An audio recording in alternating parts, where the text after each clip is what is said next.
डुमरी विधानसभा जो जिला गिरिडीह प्रमंडल उत्तरी छोटानागपुर का हिस्सा है और उस विधानसभा से मैं स्वयं प्रत्याशी हूँ जयराम कुमार महतो। विधानसभा जमुआ जो शेड्यूल कास्ट के लिए आरक्षित सीट है, विधानसभा का क्रमांक है 30। गिरिडीह जिला उत्तरी छोटानागपुर प्रमंडल, वहाँ के प्रत्याशी होंगे रोहित कुमार दास।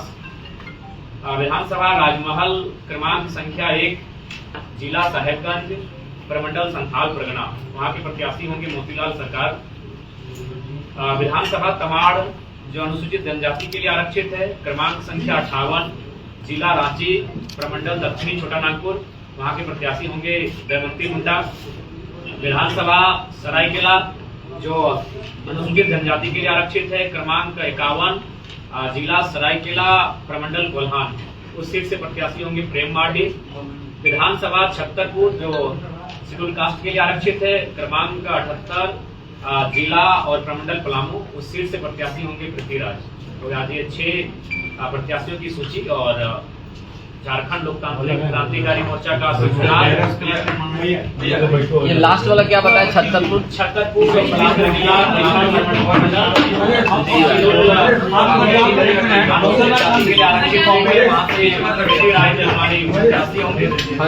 आज झारखंड लोकतांत्रिक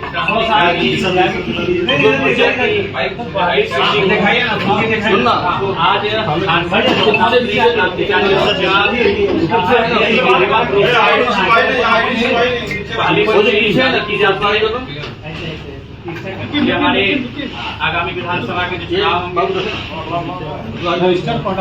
विधानसभा चुनाव के प्रत्याशी होंगे, ये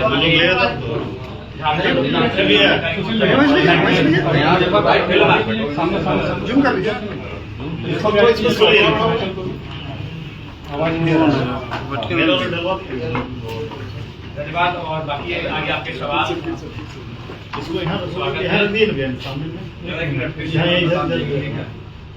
जी पुनः मैं रिपीट कर देना चाहूँगा जी,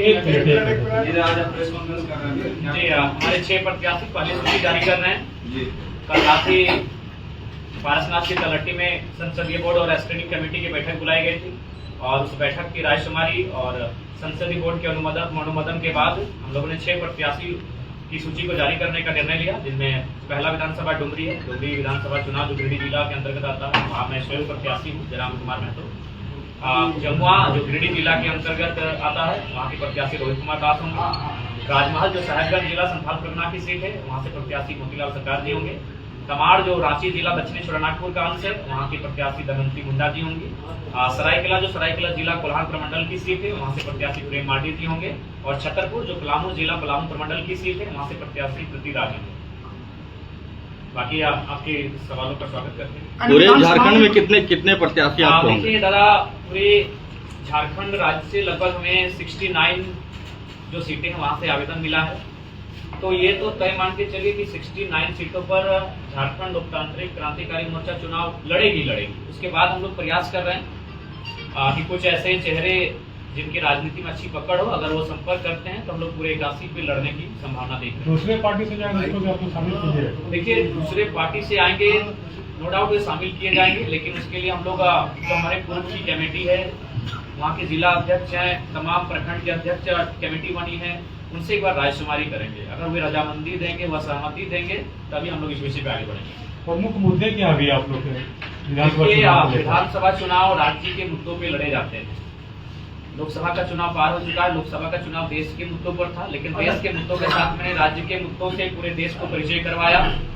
लेकिन जो राज्य के चुनाव होते हैं वो राज्य के मुद्दों के साथ होते हैं, इसलिए राज्य का जो मुद्दा है वो ज्वलंत मुद्दा, क्योंकि हम लोग अभी धनबाद में बैठे हैं और धनबाद का ज्वलंत मुद्दा अगर है तो कहीं ना कहीं आज विस्थापन है, कोल एरियाज में जो नियोजन मुआवजा है, यानी एक उद्योग नीति, विस्थापन नीति, और उससे सबसे महत्वपूर्ण ज्ञान के आधार पर झारखंड में एक स्थानीय नीति बने, उस स्थानीय नीति के आधार पर एक मजबूत नियोजन नीति बने, ताकि राज्य के बढ़ने का जो मकसद था उस मकसद को पूरा करने की दिशा में हम लोग बढ़ सकते हैं। 60 से अधिक सीटों पर लड़ेंगे, केवल 6 सीटों का भी देखिए, चूंकि हम लोग नया संगठन है, तो हम लोग चाहते हैं कि संगठन में आपसी मनमुटाव ना हो, संगठन के भीतर किसी प्रकार का द्वेष ना हो, इसीलिए हम लोग फाइनल टच देने से पहले बहुत मेहनत कर रहे हैं। अभी हमारी एक 11 सदस्यीय टीम कोल्हान प्रमंडल में जाके रायशुमारी कर रही है, रायशुमारी नहीं, वहाँ समन्वय स्थापित कर रही है। तो हम लोग समन्वय स्थापित कर रहे हैं। इन 6 सीटों पर समन्वय बन चुका था। इन 6 सीटों पर जो नकारात्मक चीजें होनी चाहिए तो वो नहीं दिख रही थी, तो इसीलिए जैसे ही हम लोग सकारात्मक हो जाएंगे बाकी की सीटों की घोषणा हमें लगता है अगर होगा तो रात को कर सकते हैं, कल सुबह कर सकते हैं। तो मतलब ये 6 सीटें हम लोग लगभग 12 घंटा मीटिंग किए। 12 घंटा के निष्कर्ष के बाद हमें लगा कि ये 6 सीटें फिलहाल इन पर किसी प्रकार का मनमुटाव देखने की स्थिति में हम लोग नहीं थे, तो 6 सीटों से हम लोग शुरुआत करते हैं। गठबंधन कहीं हो रही है क्या? अकेले टुंडी से लड़ेंगे कि और कहीं से भी लड़ेंगे? जी, हम और एक सीट से चुनाव लड़ेंगे और इसकी घोषणा तीसरे चौथे जब सूची जारी की जाएगी उस समय की जाएगी। कहीं से गठबंधन हो रही है क्या? देखिए, चॉइस की अगर बात करें तो टुंडी मेरा घर पड़ता है। गोमिया ने मुझे निर्णायक लीड दिया है, गोमिया ने। उसके बाद बेरमो और मांडू भी मेरे चॉइस में आता है।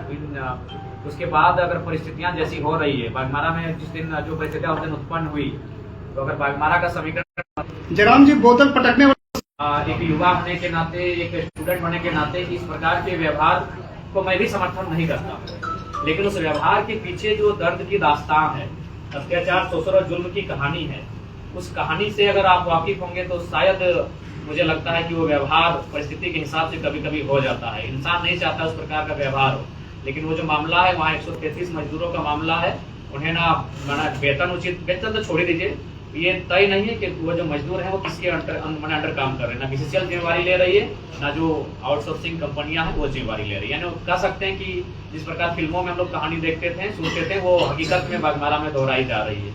हाल ही में लोकसभा चुनाव पार हुआ है, उसमें आप लोग कहीं ना कहीं आप लोग को आग महसूस हुआ था। अभी विधानसभा चुनाव में नहीं, देखिए, लोकसभा का चुनाव परिणाम के दृष्टिकोण से बेशक शून्य रहा, लेकिन हमें अपने प्रदर्शन पर गर्व रहा। पूरे भारत देश में चर्चा का हम लोग विषय बने। बाकायदा जो नेशनल पार्टियां हैं उनके जहन में है, उनके दफ्तर में प्रतिदिन तो 1 घंटा जरूर जयराम महतो नाम का और झारखंड लोकतांत्रिक क्रांतिकारी मोर्चा का चर्चा होता है। तो वो लोकसभा के चुनाव की जो हार थी वो हार नहीं, हमारे लिए जीत का एक रास्ता था। किसी राष्ट्रीय पार्टी ने आपसे अलायंस करने का क्या संपर्क किया? जी, संपर्क अंदर खाने हुई थी। अपने नाम का खुलासा करना ठीक बात नहीं है। कौन पार्टी? मतलब कह सकते हैं झारखंड में जितनी भी पार्टियां हैं सबने एक बार टच किया है। आप किसी के साथ जाइएगा क्या? नहीं, हम लोग किसी भी राजनीतिक दल के साथ नहीं जा रहे हैं, ना ही हमारे संगठन का किसी अन्य दलों की तरह किसी अन्य दल में विलय होने जा रहा है। हम लोग मजबूती के साथ एक होकर झारखंड लोकतांत्रिक मोर्चा के बैनर तले ही चुनाव लड़ेंगे। अंतिम आपको सरकार में अगर निर्णायक में रहते हैं कि आप जनों के साथ सरकार बन सकती है, अगर बीजेपी के साथ जाते हैं संपर्क? सबसे पहली बात, मैं तो झारखंड की जनता से बार बार अनुरोध कर रहा हूं कि इस बार 24 वर्षों से आपने सबको मौका दिया, एक बार हम लोग को पूर्ण बहुमत दें ताकि इस राज्य में निष्पक्ष होकर, निडर होकर हम लोग प्रभावी रूप से इस राज्य को चला सकें। अगर किसी की भी सरकार बनती है और आपको समर्थन मांगा जाता है तो आप जाइए उस समर्थन में? देखिए, ऐसी परिस्थितियां आएंगी तो पहले राज्य की जनता से रायशुमारी की जाएगी और नहीं तो फिर हम लोग ऑपोजिशन की भूमिका में बैठेंगे। धनबाद से कोई ऐसे कैंडिडेट 2 या 3 जो आप पे जो निर्णय लेना बाकी है, कोई देखिए, धनबाद से 5-6 प्रत्याशियों ने आवेदन दिया है और उनमें से चयन किया जाएगा। या तो अगर किसी पड़ोसी विधानसभा से अगर आवेदन आया है तो रायशुमारी करके उस प्रत्याशी को, लेकिन जिन्होंने आवेदन किया है मान के चलिए उन्हीं में से कोई प्रत्याशी होगा। दूसरे दलों के भी नेता शायद आवेदन किए हैं। देखिए, अगर दूसरे दलों के नेता मान के चले अगर आवेदन किए हैं तो सबसे पहले जो हमारे संगठन के पूर्व से जो जुड़े साथी हैं, अगर वह अपने मीटिंग करके इस बात की रजामंदी देते हैं तो ही हम लोग स्वीकार करेंगे, लेकिन अपने केडर्स को तोड़कर हम लोग किसी भी प्रकार से कोई प्रत्याशी को लॉन्च नहीं करेंगे। धनबाद के सभी 6 विधानसभा से चुनाव लड़िएगा कि पार्टी लड़ेगी चुनाव? सभी 6 जी, हम धनबाद की ही नहीं, उत्तरी छोटा नागपुर की सारी सीटों पे चुनाव लड़ेंगे। उत्तरी छोटा नागपुर 25 की 25 सीटों पे हम लोग चुनाव लड़ेंगे और बाकी जो प्रमंडल हैं वहाँ संगठन के हिसाब से, आवेदन के हिसाब से, लोगों के फीडबैक के हिसाब से हम लोग चुनाव लड़ेंगे।